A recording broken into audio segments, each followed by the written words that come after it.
empezar con una nueva serie que se titula Crucificando la carne. Pablo hablaba de esto, ¿verdad? En muchas de sus cartas siempre hizo la invitación a que crucificáramos la carne. Y él decía, ya no vivo yo, mas Cristo vive en mí, y lo que ahora vivo en la carne, lo vivo en la fe del Hijo de Dios. Entonces, la intención de esta serie de sermones es que hay veces, hermanos, que nosotros pensamos que estamos bien, que en la vida cristiana nosotros estamos caminando como debe de ser, pero hay situaciones, como en Gálatas 5 nos enseña, que hay situaciones que seguimos cometiendo, aunque ya no son las mismas, pero son situaciones en nuestro carácter que deben de cambiar. Y este tema, hermanos, ha tocado mi corazón porque ciertamente antes de predicar algo, Dios ministra mi vida y me hace reflexionar en esas cosas, ¿no? Y a veces son errores que uno comete y que no se da cuenta y que dañan a los demás. Y déjeme decirte que como cristianos nosotros tenemos un gran peso, porque a lo mejor dice usted, pues nadie me ve, lo estoy haciendo en mi casa, la iglesia no se da cuenta, pero déjeme decirle que su familia se da cuenta, sus vecinos se dan cuenta, con la gente que usted convive se da cuenta quién es usted. Y entonces uno dice, ¿y por qué no se convierte? ¿Y por qué les he predicado y saben que soy cristiano y no quieren seguir el mismo camino que yo? ¿Y sabe por qué? Porque cometemos errores.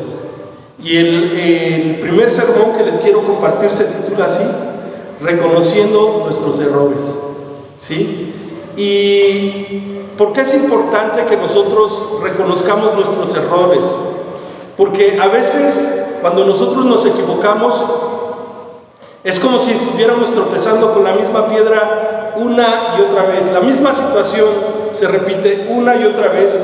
¿Y saben cuál es el problema? Que muchas veces nosotros no nos estamos dando cuenta de que estamos tropezando una y otra vez, una y otra vez. Entonces, algo que yo les quiero dejar bien en claro es, no hay hombres perfectos, no hay mujeres perfectas. Y algo que nosotros tenemos que entender es que cuando nosotros reconocemos y aprendemos de nuestros errores, estamos logrando un crecimiento, tanto en lo espiritual como en lo material y en lo mental, ¿sí? Nosotros vamos progresando, pero déjeme decirle que esto es de valientes, ¿sí? Porque la mayoría de nosotros, cuando nos dicen nuestros errores, luego nos ponemos en defensa, no así con las manos para golpear, ¿no? Pero sí estamos listos para responder a lo que nos están diciendo. Y déjeme decirle que esto no es nada nuevo. Se trata de un hecho que ha acompañado al hombre a través de la historia.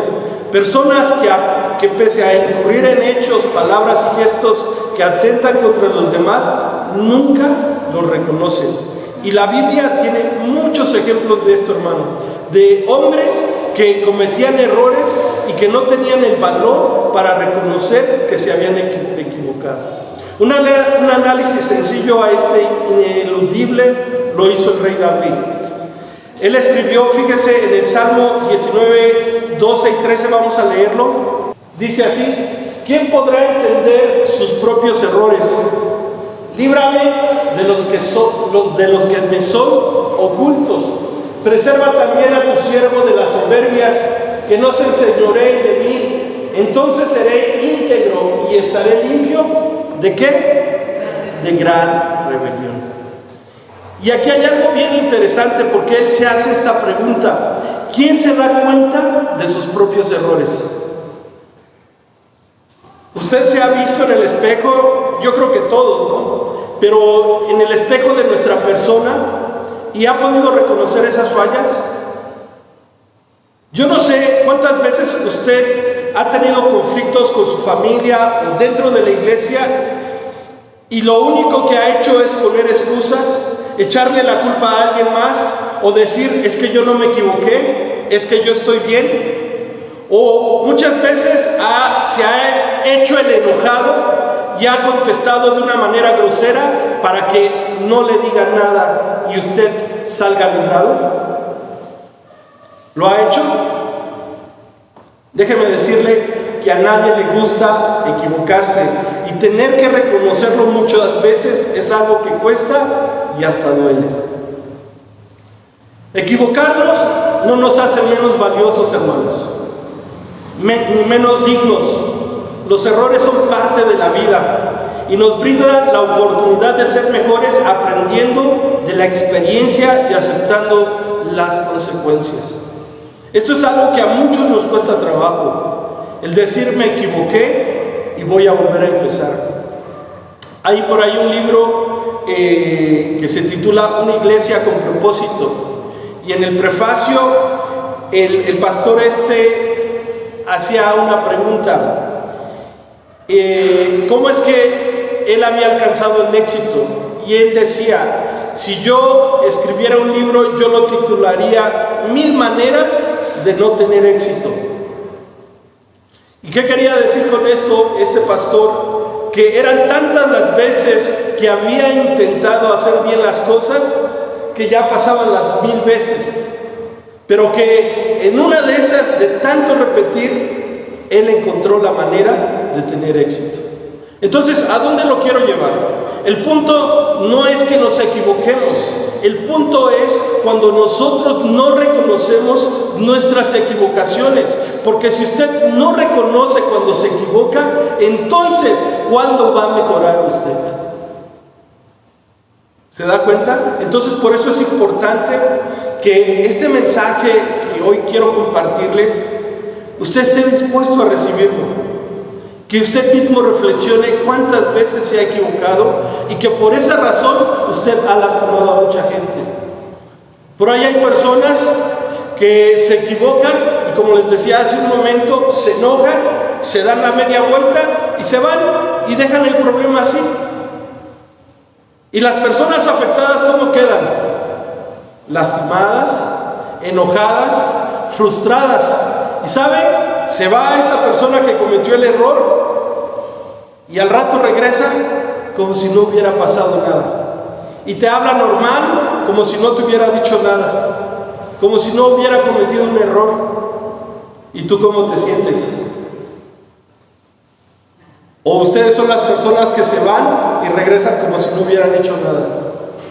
Esto es algo que tenemos que reflexionar, hermanos, porque eso nos está llevando a un cristianismo falso, a un cristianismo en el que decimos que Cristo está en nuestra vida, pero la realidad es que Cristo no está en nosotros. Es tiempo que nosotros empecemos a entender que el caminar del cristiano es un proceso de santificación. ¿Y qué quiero decirte con este proceso de santificación?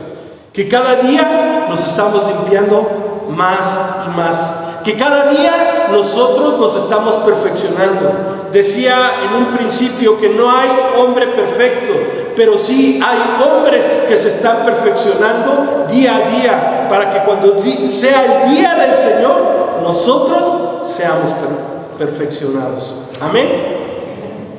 Fíjese, cuando reconocemos que nos hemos equivocado, que hemos cometido un error, tenemos la oportunidad de corregir. Si tú aceptas tus equivocaciones en el hogar, como esposo, como esposa o como hijo, nunca vas a poder tener un hogar perfecto. Si no reconocemos nuestros errores, por más que usted anhele un hogar perfecto, no lo va a tener. ¿Y sabe por qué? Porque no ha quitado los errores. ¿Ok? Siendo una persona religiosa es mucho más difícil aceptar que hay una viga en nuestro ojo. El espíritu religioso hace que seamos expertos en acusar a otro y no ver nuestra propia falta. En Lucas 18:11 dice así, y aquí es donde yo quiero entrar un poquito ya más profundamente al tema. Vamos a Lucas 18:11 y dice, el fariseo puesto en pie oraba consigo mismo de esta manera: Dios, te doy gracias porque no soy como los otros hombres, ladrones, injustos, adúlteros, ni aun como este publicano. Fíjese, este fariseo era muy religioso y se fijaba en la falta de los demás sin reconocer sus propias faltas. Había cosas que él había mencionado que eran malas, que a lo mejor ya no cometía él, que ya no incurría en esas situaciones. Y nos sucede lo mismo a nosotros. Ya no haces lo mismo que hacías antes o que hacen los demás, pero todavía estás cometiendo faltas que debes de quitar de tu vida. Jesús enseñó que al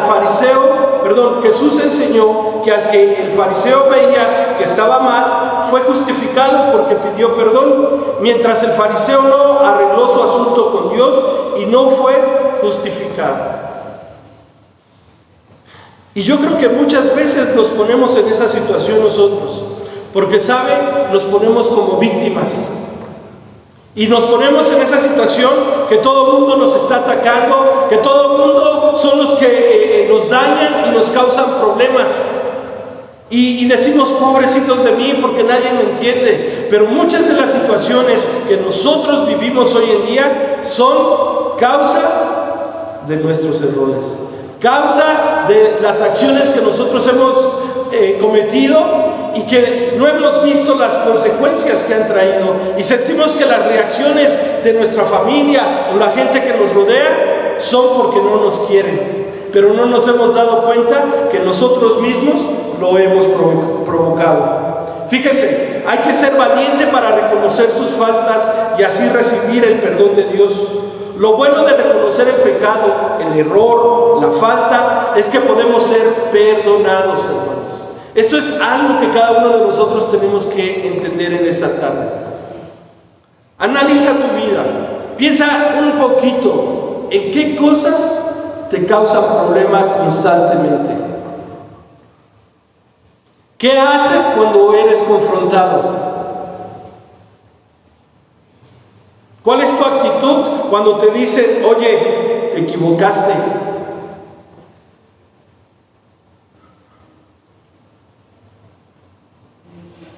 ¿Sí lo está pensando?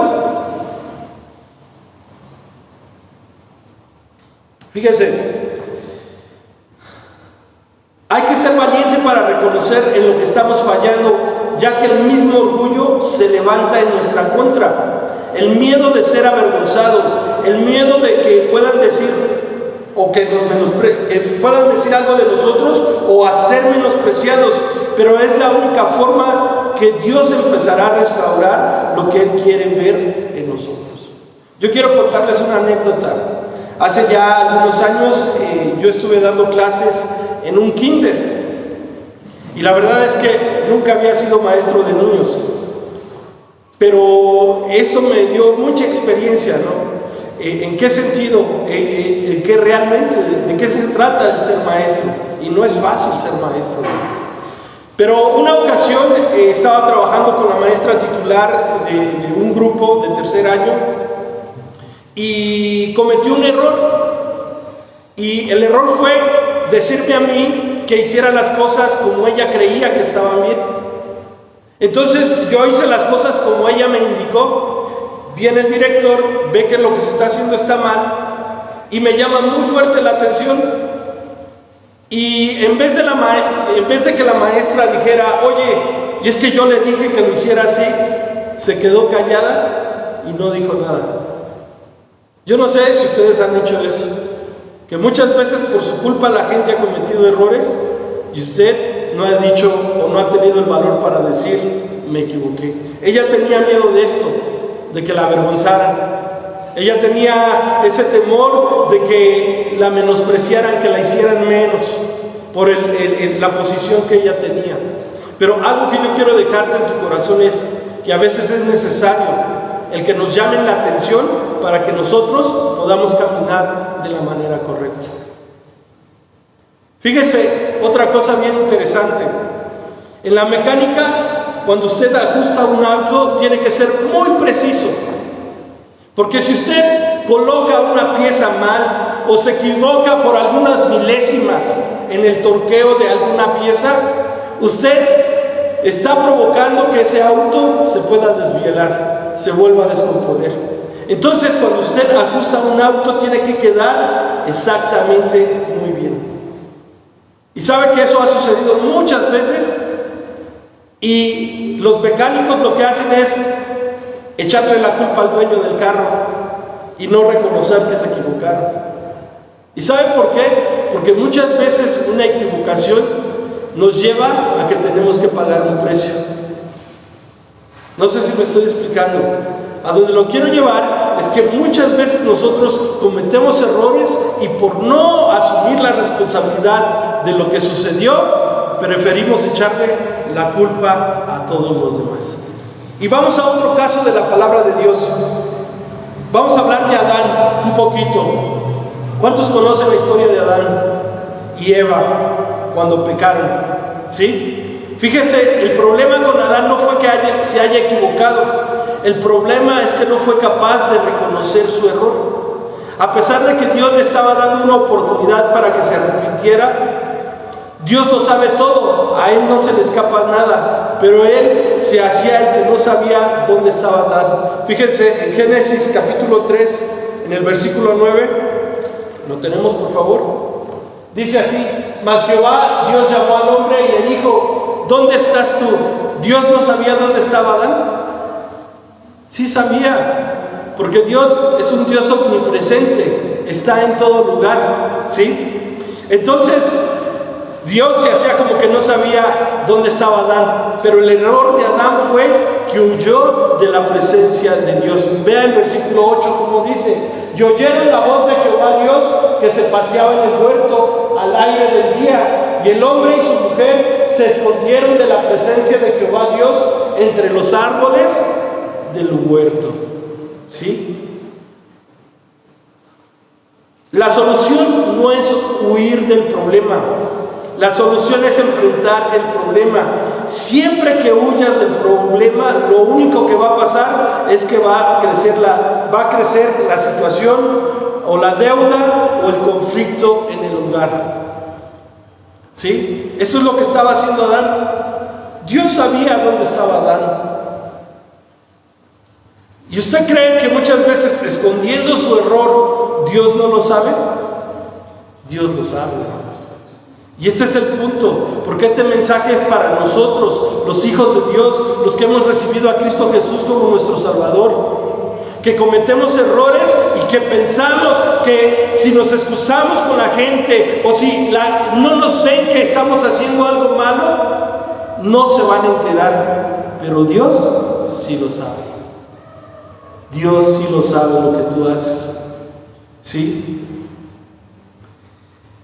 ¿Sabe qué fue otro de los errores de Adán? El primero es que huyó de la presencia de Dios. El segundo error de Adán fue que buscó excusas. ¿Sí sabe qué es una excusa? O pretextos. ¿Sí? Fíjese cómo dice el versículo 12. Dice: el hombre respondió, la mujer que me diste por compañera me dio del árbol y yo comí. Lo primero que hizo Adán fue no reconocer su error y echarle la culpa a su mujer. ¿Cuántos hacemos esto, hermanos? Me equivoqué por tu culpa.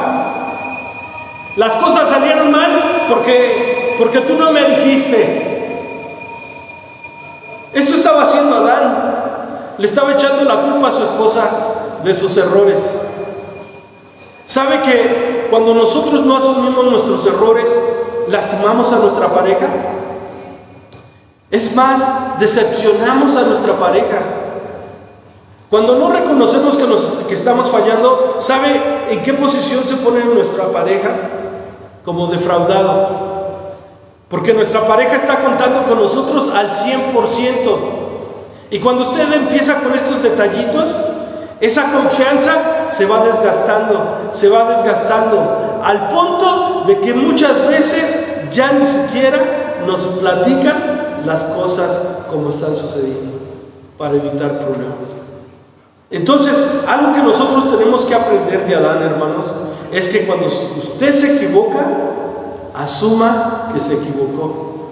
Es más fácil decir me equivoqué, ayúdame, a echarle la culpa por los errores. ¿Sí? Vamos bien, ¿verdad? Tercera cosa en lo que se equivocó Adán es que no asumió su responsabilidad. Adán descuidó a su mujer, por eso Dios lo llamó a él para pedirle cuentas, aunque la que lo indujo al error fue Eva. ¿Sí? Cuando leíamos en el versículo 9, ¿a quién llamó Dios? ¿A Adán o a Eva? A Adán. Pero la que cometió el pecado, ¿quién fue? Eva. ¿Qué no caminaban juntos? ¿Qué no, el tiempo que pasaban era ese tiempo siempre juntos? ¿A donde iba Adán, iba Eva? No era así. Aquí sucedió algo, hermanos, que empezó a descuidar a su esposa. Y quiero dejarles algo, que muchas veces nosotros no queremos asumir la responsabilidad de nuestra familia y la queremos dejar en manos de otra gente. A veces nosotros nos preguntamos por qué nuestros hijos son como son. ¿Y sabe? Porque nosotros no nos ocupamos de ellos. Hoy en día el teléfono, la tablet, el internet nos han robado o nos han ayudado con esa responsabilidad, porque el niño está delatoso y ¿qué hacemos?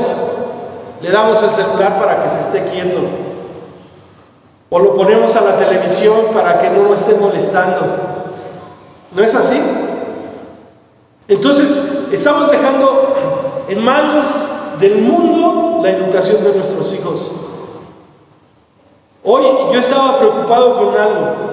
A nuestros hijos ya les entregaron los libros para este curso, pero yo empecé a revisar los libros de mi hija y gracias a Dios no encontré nada acerca de la ideología de género. A lo mejor por la edad que tiene, o no sé si más adelante le digan a la maestra usted les tiene que enseñar, pero en algunos libros ya les están enseñando a los niños a cómo se deben de masturbar.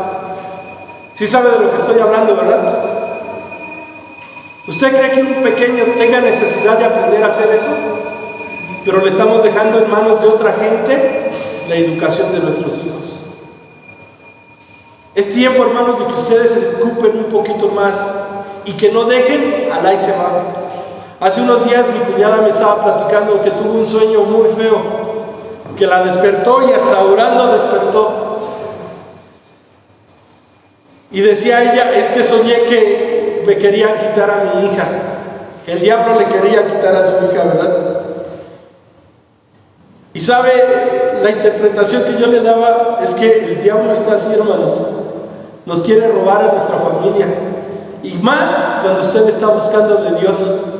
Cuando usted busca de Dios, Satanás no se va a quedar tranquilo, va a decir, qué bueno que ya están buscando de Dios. Satanás no quiere eso, hermanos. Satanás se quiere llevar a muchos atrás de él. Y si usted no defiende lo que es suyo, si no cuida lo que Dios ha puesto en sus manos, ¿quién lo va a hacer, hermano? Y no solamente son nuestros hijos, sino es nuestra esposa, es nuestro esposo. Aquí hay muchas mujeres que son las que van adelante, porque el esposo todavía no camina bien y la que tiene que luchar por ese varón son ustedes. Pero también aquí hay varones que deben de caminar adelante y jalar a su esposa para que busque del Señor.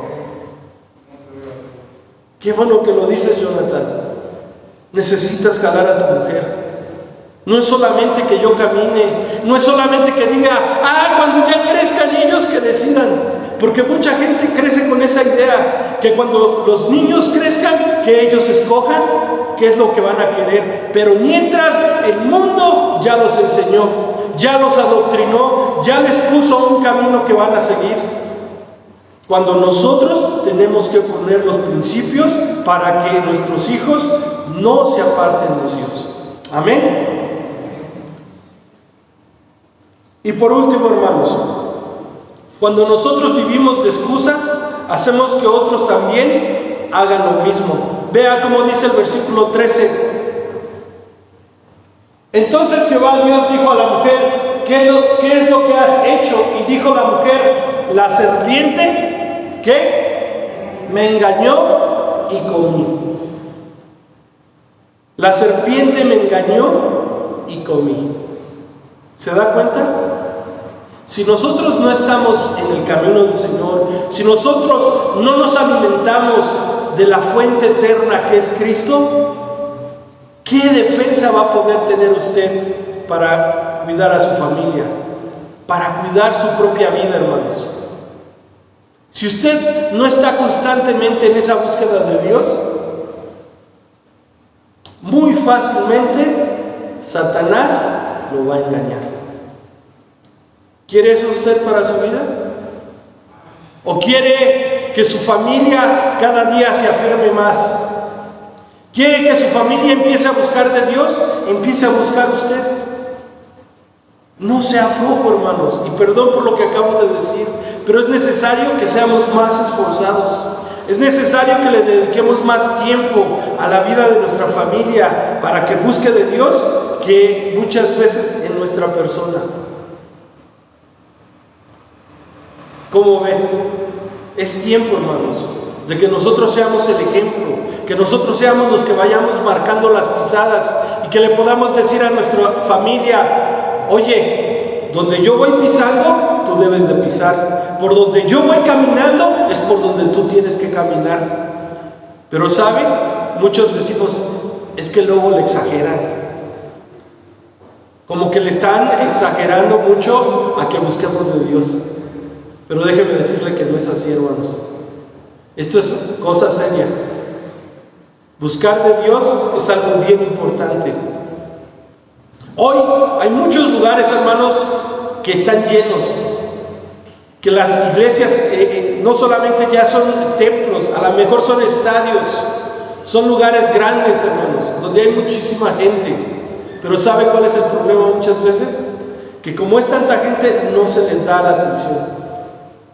A veces están más ocupados en la economía, en la prosperidad, en cosas que son materiales que se van a quedar aquí, que en su alma, que es la que va a tener un lugar un día, en la eternidad.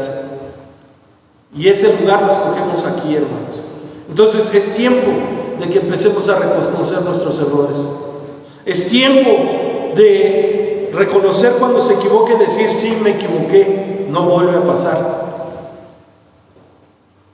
Es tiempo de decir: sí, me equivoqué, perdóname. Porque eso es también muy difícil, el pedir perdón. Pero cuando usted aprende a pedir perdón en estas situaciones, hermano, las cosas cada día empiezan a ser mejor. La relación con la familia empieza a ser mejor. ¿Lo quiere para su familia? Yo lo quiero, hermano. ¿Es difícil? Sí, es difícil. Esto es para valientes. ¿Cuántos valientes hay aquí? Amén. ¿Está dispuesto a dejar de hacer cosas que no debe de hacer para que la gloria de Dios se manifieste en su vida? Póngase de pie y vamos a orar. Precioso Señor, tu palabra ha sido echada. Es una palabra clara, Señor. Una palabra que nos tiene que hacer reflexionar en nuestra manera de ser. Algunos decimos: es que así soy yo, es que así es mi carácter. Pero tu palabra nos enseña que el que está en Cristo es nueva criatura. Tu palabra nos enseña que las cosas viejas deben de quedar atrás y que en ti todas son hechas nuevas, Señor. Como hijos tuyos debemos de reconocer que nos hemos equivocado, que te hemos fallado, Señor. Y te pedimos perdón por eso. Y te pedimos que tú nos ayudes, Señor, a vivir de la manera que tu palabra nos enseña. Ayúdanos a darnos ese tiempo para reflexionar en nuestra manera de ser, en nuestra manera de hablar muchas veces. Ayúdanos, Señor, a vivir dándote la gloria y la honra a ti, porque tú la mereces, Señor. Te lo pido en el nombre de Jesús. Amén y amén. Dios les bendiga, hermanos.